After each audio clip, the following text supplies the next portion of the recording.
Finally, I have evolved from mere cat girl to cat woman. Hell yeah, I have abs now. I've said this many times already, and I'm gonna say it again. I love MMOs, both as a concept and as a genre, and Final Fantasy XIV is no exception. However, before I go on, I do want to make my relationship with this game clear, as a lot of the things that I love about it revolve around that relationship. To put it simply, before Dawntrail, Final Fantasy XIV was not my main game. While I generally still hop between MMOs as new content comes out, World of Warcraft is where I stuck around, especially after Dragonflight. But with all that context laid out, I need to be honest. Dawntrail has single-handedly been the best MMO experience that I've had in years, and because of its contention among fans, I'm a little scared to admit that. When Dawntrail was first shown off in its teaser trailer, I immediately knew that it was going to be something special, not because it had some secret ingredient that catered specific to my taste, but because it looked like it was going to give me something that I very much felt that I had missed out on, and that was a beginning. Not to get emotional on you all, but I wasn't around in 2014. In fact, I missed the launch and initial success of all the MMOs that I play. You just had to be there, and I just wasn't. This feeling of missing out of what once was is particularly bad in Final Fantasy because I often cycle through old contents for dailies and such. I feel like I was a latecomer to a story that had already been going on for years, and when I saw that Dawntrail was a definitive new start for a new saga, I got pretty excited. Plus, let's be honest, Endwalker was about saving the universe as we know it, and there isn't really a way to raise the stakes more than that, so we all kinda knew that this was gonna be happening. But with all that said, my Dawntrail journey started right here in the Bows in Front. Yep, the first 3 days of early access I spent bringing up my Viper to level 90 because you know I was gonna rip through the story with the new class. Between the trailer and the job showcase, I was pretty dead set on maining this job. And main it I definitely have because it is really fun, and I really wish it wasn't a DPS because I'm hooked on the class, but man, I am missing tank queues. From a purely gameplay viewpoint, Viper fixes the single biggest problem that I personally had with the game, and that is that it's a class that feels fundamentally different to play, and it's one of the first jobs that, to me, feel like it wasn't following a strict formula. And right now, I'm sure all of you with maxed out and geared out jobs are rolling your eyes at me, and already making your way to the comments section to, actually, me. Shh, stop it. It's my video. Let me gush about the funny anime warping class. I initially had a whole bit written out here about how I feel that combo actions and rotations have too many buttons, and many of the classes leading to them feel too busy unless you're actively staring at the hotbar, which I don't like. So I'm gonna break it down into caveman terms and save myself the trouble of explaining it. Many skills, little buttons, me likey. Call it a skill issue, call it whatever you'd like, but I find it more fun to play with fewer buttons to press. I don't want a class that's necessarily simple, but I do want one that's easy to play, and I don't think those two things are mutually exclusive. The fact that Viper's 1-2-3 combo is mapped to 2 buttons and has skills assigned to them that change based on your last input just makes the class more fun to play, and dare I say it, more fun than Gunbreaker, the class that I've spent the last 600 of my 800 hours in this game playing. Even though it might seem to some like Viper is boiled down to random bullshit go until your first burst rotation, I find it to be much better movement flow than any of the other classes. Especially since I can use my bursts as I get them or save them up with the long cooldown to release up to 3 of them all at once. It really makes me feel like my maintenance and burst phases are one and the same, which I really enjoyed. I like how the main burst has some cleave to it, which means that I can build up and use my main resources even when clearing out trash or ads, which blurred the lines between single target and AoE rotations, which I always felt were two separate things that very rarely intertwined together. And I'm also a pretty big fan of Uncoiled Fury for acting more as an interesting ranged option for a melee class that even has some off GDCs that the main rotation has. I've always felt that the ranged attack for every melee class was a boring necessity that many just had because every class needed to have at least one ranged option. but I'm glad they did something more interesting with it here. Of course, don't get me wrong, I understand why some dislike the class. This far into the game's life and all of a sudden now we get arguably the simplest and easiest class to play. It could seem like a backward step for a lot of players, and for class design in general, but I'm enjoying it, and I use it for the whole story and the first raid tier. The only thing that's negative that I have for Viper, but also isn't really a problem, but instead more of an expectation that wasn't met, is that the stances don't really matter, since you weave between dual wield and glaive form just on a dime, and I expected you to have more control over which stance you were in. While I'm very happy with what we ended up getting with Viper, I will admit the trailer did make a bigger deal of the stance change than the game itself seems to, which led me to believe that the stance changes would have been something we would have to actively work with rather than just a passive thing that just happens in a normal rotation. Now, I've spoken quite a bit about Viper, but unfortunately I don't have that much to say about Pictomancer, as I haven't even bothered to unlock it. While I'm sure the class is fun, I don't much vibe with casters in general. And although I've been recently picking up Black Mage and enjoyed the early levels of it so far, I don't ever see me picking up Picto despite the fact that it has some pretty interesting design ideas. Now that I'm done talking about how much I love Viper, let's move on to the most contentious part of Dawntrail, and a big reason why, for the first time in the game's history, it sits at mixed review scores. I liked Dawntrail's story, like, way more than I expected to, which for those who have watched me before might seem completely out of left field, because on many occasions I have said that I completely blow off the stories in these games because I do. Call it impatience or illiteracy or being wow-brained, but for the first time, an expansion in any game got me to slow down and smell the roses, which is something that I never thought that I would do without forcing myself to do so. I've enjoyed it so much so that if this is what people are saying is the worst story since Realm Reborn, I gotta wonder what the fuck I've been missing out on, and wonder I don't have to do no more because I made a new character and I'm currently in Heaven's Ward, which is great, but goddamn, a Realm Reborn is rough. Truthfully, the reasons I liked Dawntrail are the same reasons why others seem to hate it, and ultimately it was doomed from the word go for two key reasons. It was a follow-up to Endwalker. Quality side, Endwalker was a definitive end to an era. You can't escalate things past that, and reeling it back was not only what happened in Dawntrail, but in my opinion, it was what was absolutely necessary for the future of the game. As a step back, Dawntrail takes place mostly in the new continent of Tural, which is entering a new era as it seems to be crowning a new king, or so it's called, a Dawn Servant. The current king is this guy, who is hosting a contest called the Right of Succession to see who is fit to rule. The contestants are Wuklamat, Kona, Zorolja, and Bakul Jaja. These three are the children of the Dawn Servant, these two are adopted, and this one is not, and despite appearances, this one is completely unrelated to everyone and comes as a third party. And these two being adopted makes sense, considering that I would struggle to do the math on how these two are compatible, but from what I've been seeing on Twitter lately, it seems that there's a lot of you who are trying. One criticism of Dawntrail that I've seen online and totally agree with is this character, Wuklamat. The truth is that she is the main character of Dawntrail and not you. And as such, a very large part of your enjoyment in the story will be based on how much you like her as a character, and I do. I like Wuklamat. Sure, I think some of the English lines should have done a few retakes, but I do find the character to be quite endearing. She's cheery and hopeful, she's in way over her head, but is still optimistic, and I don't know if this is right to say, but I feel like she's the first overtly positive character that we've had in the game so far. Dawntrail, at least for the first half, is really all about her journey to the throne, and we're just following along for it. After being the Warrior of Light for 4 expansions, it's actually kinda nice to just take a step back and just be a player in someone else's story. That being said, it's for that exact reason that others dislike the story, and I totally get that. Being a literal god killer and then being suddenly reduced to a chaperone for an unfit to rule cat princess probably feels like veering too far off the path and into a ditch, and if that's how you feel, I get it, and I respect that opinion.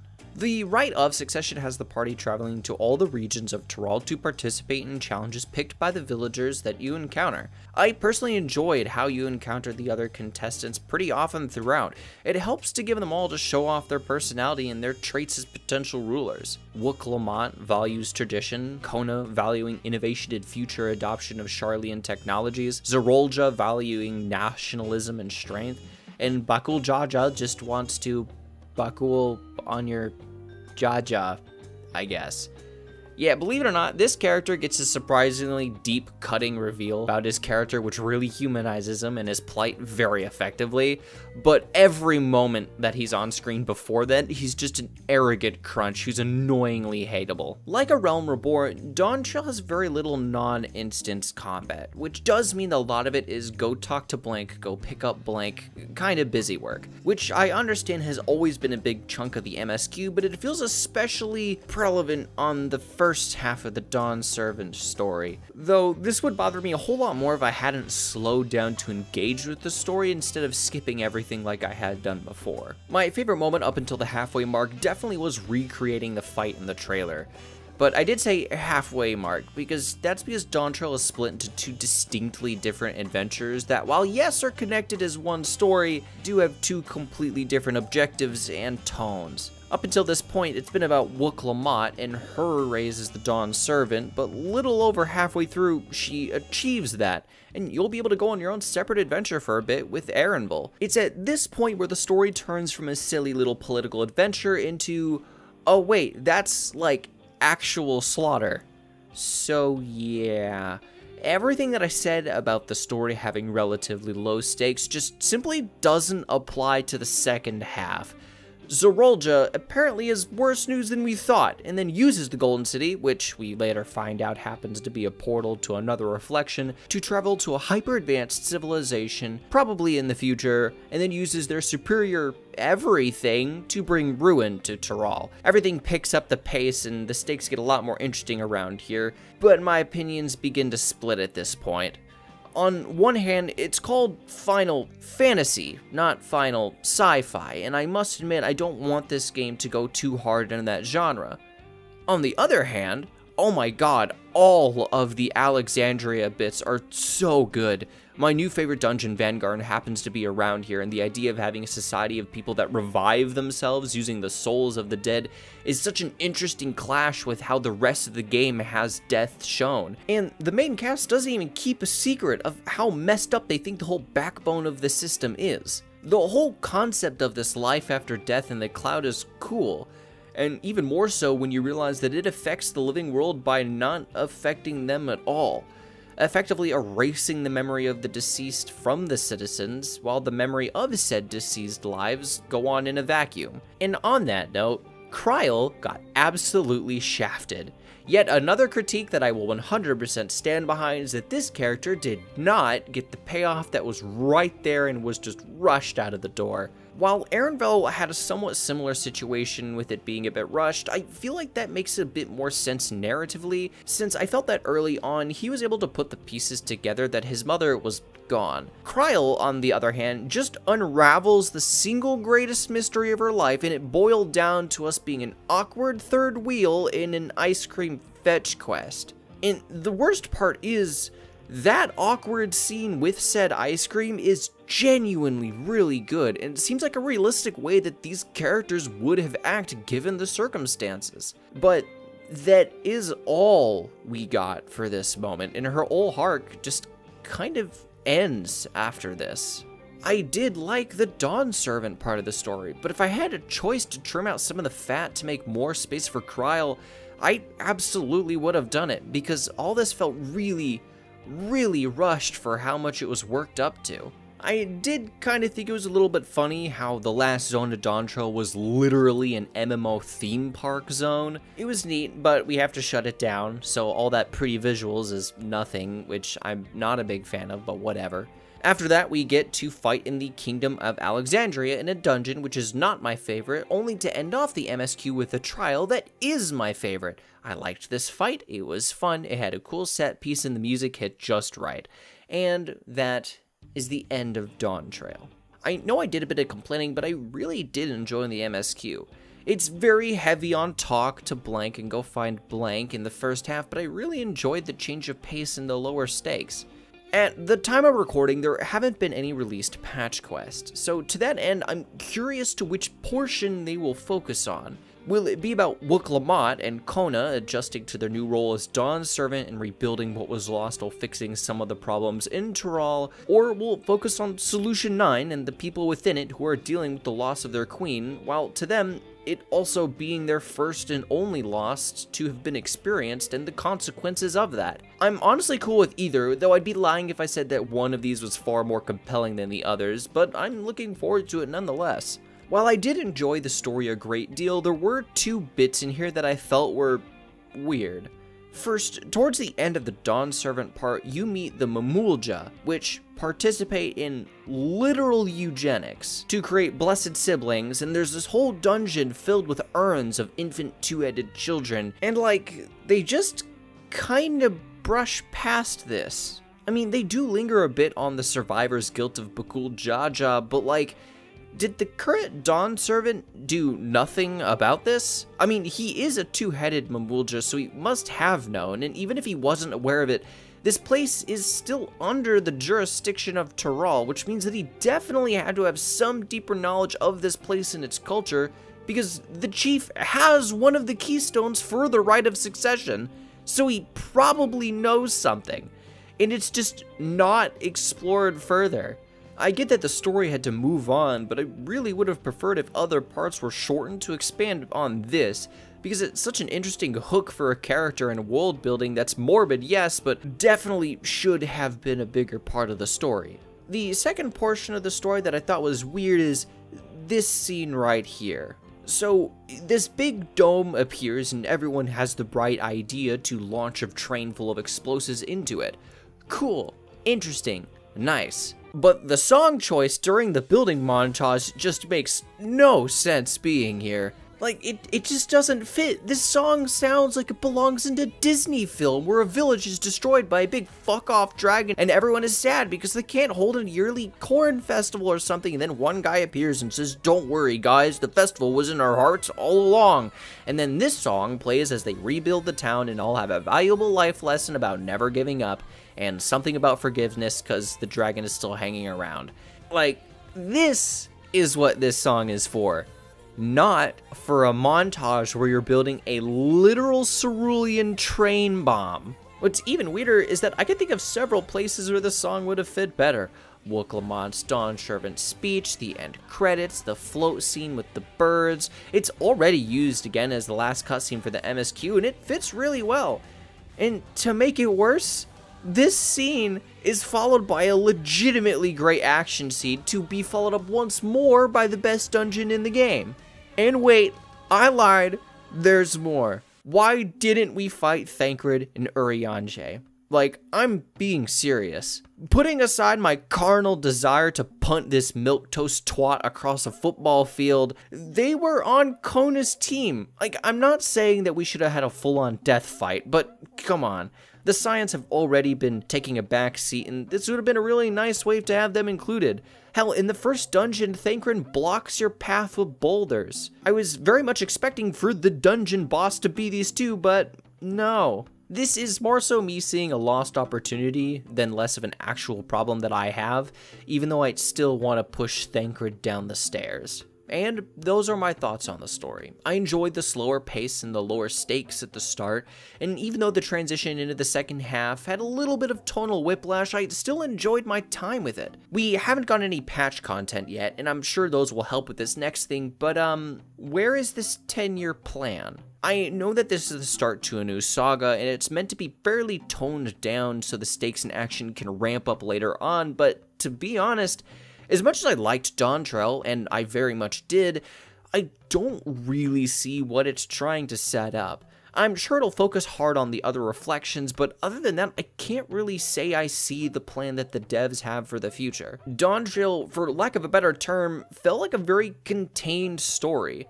and I'm unsure if Tural, Alexandra, Wook, Kona, etc., will have any significance going on. And part of me doesn't see how they could, considering that they had all their arcs already completely finished. The only character that I can foresee continuing to be part of the party is Erenville, and that's because his character is to explore. And all this kind of sucks because I really like the cast that it was introduced. But regardless of what you may have thought of Dawntrail's story, it is essentially a new realm reborn. And if we get a new realm reborn, that only means that the next expansion is going to be our new Heavensward, which I, for one, am very much looking forward to. So with the main story done, we get access to the Arcadian, our first raid tier. Now, I raided a handful of times, but honestly, I spent more time in Alliance raids more than anything because I originate from World of Warcraft, where raids are a multi-hour long commitment with 12 bosses and lots of trash mobs on the way, so I kind of brushed off most of the Endwalker raids as extended trials and didn't really stick around for them. And that is not the case here, because I really like these, and I know why I do. It's essentially an anime tournament arc. That's it. That's why I like it. It doesn't take itself too seriously, and the fights are fun. Not fun as in the fight itself, but I mean like the theming is fun. It sort of reminds me of Smash Brothers or Entertainment Wrestling, because of how varied the characters are. And what's even cooler is that they're infused with monster souls, so it's like reimagining these basic monsters themselves as humanoid bosses, which I think is really cool. Since Dawntrail is new, we only have the tier 1 raids, which we have 4 fights, but over times we should get 12 of them, so I'll be eating pretty good by the end of it. The 4 we have now, I enjoy. We have Cat, Bee, Bomb, Rocks. If I had to rate them purely on fun factor, it would be Brute Bomber, Wicked Thunder, Honeybee Lovely, and Black Cat. Wow, it really is like wrestling. Everyone has funny fake names. None of the fights are bad. I enjoyed them all, but Brute Bomber is probably the only one that I just kind of want to have done and then move on. He doesn't have any mechanics that I outright dislike, but also doesn't have any that stand out. And I don't really like his character too much, so I just don't find it very interesting. In fact, the only thing that I think stands out about this fight is that the theme is metal, which I like. Honeybee Lovely, I think, has the best theme, and I like bullet hell mechanics, and her seducing phase has a little bit of that, which I think is fun. I personally thought this fight was the easiest of this set, but that could also just very well be because I had to do this fight so many times because my luck on rolling the gear I actually want is just bad and tanks on this fight and this fight alone. Wicked Thunder has this one part of the fight that I outright dislike, and it's this memorization bit. I hate this Simon Says bullshit because I always get mixed up trying to pay attention while also doing my rotations. I know it's a skill issue, so don't worry, you're not gonna have to tell me that in the comments. And then there's Black Cat, which is my favorite because I like fights that mess around with the arena. In this case, she breaks the floors, and there's even a bit where she launches a player into the air, and you need to make sure that you land on an uncorrect tile so you don't die. It does have some of that Simon Says stuff that I dislike, but I find this one more tolerable since I only really have to look at 1 or 2 tiles and just see which one didn't get marked twice. So far, I've only completed the normal difficulty of these raids. I don't have a guild because I'm stubborn, and so far I've had middling luck with Duty Finder and Party Finder. Although we did get pretty close to beating the first one before some chunk of people had to go. I definitely plan on trying more, but I'm not really in a rush to min-max on gear, so far it's not a big deal. I enjoy these raids though. In fact, after gearing up my Viper, I'm still doing them. And even after I'm done with Gunbreaker, I have a feeling I'll still probably continue to do them weekly. I personally didn't find them too hard, but it's also not too easy to the point of being boring. In fact, if there's one thing that I can say about the instance content as a whole, is that it's not hard. With the expectation of the questionably telegraphed knockback mechanic in the Sky Deep Sea Note, I found that all the trials and dungeons were reasonably challenging without dragging on too long. I personally had an issue with some of the Endwalker dungeons for taking too long to get through, but I don't feel that way with any of Dawntrail. There was also some stuff that were also firsts for me in Dawntrail, one of them being treasure hunts. I accidentally ended up doing these one time and then getting destroyed when I found a portal because it doesn't scale down to your level, but I leveled up my gathering jobs and I found a few of these maps, so I went ahead and I did them, and I liked them. I thought it was fun. I didn't get anything, and I continue to have terrible luck with finding things that are worth it, but I enjoyed the treasure hunts, and I think I'm going to continue to do so. The music for the portal dungeons kind of slaps. I like it. I thought that it was Dawntrail specific music, but no, they've been using the same song for a few expansions now. I do have one complaint, though. Why can't we hold more than one map? That is annoying and seems like artificial annoyingness that doesn't have to be there. Yoshi P, let me hold more than one map. Also housing, I touched housing a bit in Endwalker, but then I transferred servers, which means I had to sell my apartment, and I'm not going to get another apartment because it's expensive. And even though I have the money, I don't want to get an apartment because I want to join an FC and then get a private room in there. I hope we get a Tural housing district. And PvP. I actually had a whole video on this game's PvP in the middle of Endwalker that I completely scrapped because I realized I just didn't want to play it anymore. Yeah, I'm sorry, but Final Fantasy XIV PvP kind of blows. MMO PvP in general usually is either hit or miss, but the problem with Final Fantasy is that your character feels completely different. Your moveset is completely scrapped and you're given a completely new set of everything, which would be cool, but in this type of game where you have 20 buttons and you know where those buttons are on your keyboard and you know how those buttons are supposed to interact with each other, only to scrap all of that, condense everything into combo buttons, and then also not have them act the same as they did in the PvE content is kind of a harsh reality check, and probably the reason why a lot of people just don't vibe with their main jobs in PvP. I only sort of kinda understood and enjoyed Machinist, but I don't really like Machinist in any other bit of content, and same thing with Gunbreaker and Viper. I don't really like them in PvP, I just don't really vibe with how they play. I don't like the PvP in Final Fantasy XIV. I want to like it, but unfortunately it just seems floaty and unresponsive, and I don't like it, and I'm sorry. Alrighty, so we are moving towards the end of the video, so here are some unorganized thoughts that I thought about but didn't really have a proper place for. The Gunbreaker level 99 weapon is the coolest thing ever, but I'm not going to use it because I spent way too long getting my relic weapon. I like the trust system for story dungeons, but I do wish that at least for the first go around that it would limit gear drops to your character to things that you can actually use, since I kinda hate getting random pieces of healing gear because I don't play healer. I don't get why the Hrothgar don't get hats. While I don't know anything about GameBed, I do have some time spent in Blender, so I don't see how that would be an issue. If clipping is the problem, I personally don't care if the ears are clipping through, just as long as the hair doesn't. Another thing would be limiting the hair choices for the Hroth as well, but I'm less sad about this because I actually quite like the hairstyle, and I'm probably never gonna change it anyway. Also, I wish that gear that you turn into a gear set didn't take up armory spots.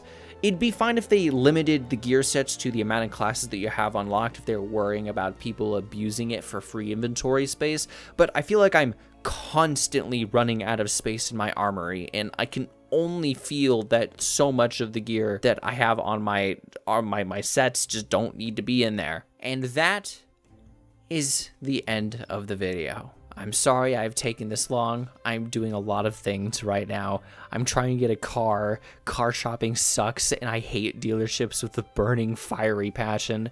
And I've been trying to stream more often. I've also been learning to draw, working on Blender, and work, so it's a lot. It's a lot of stuff, and I'm just putting this off.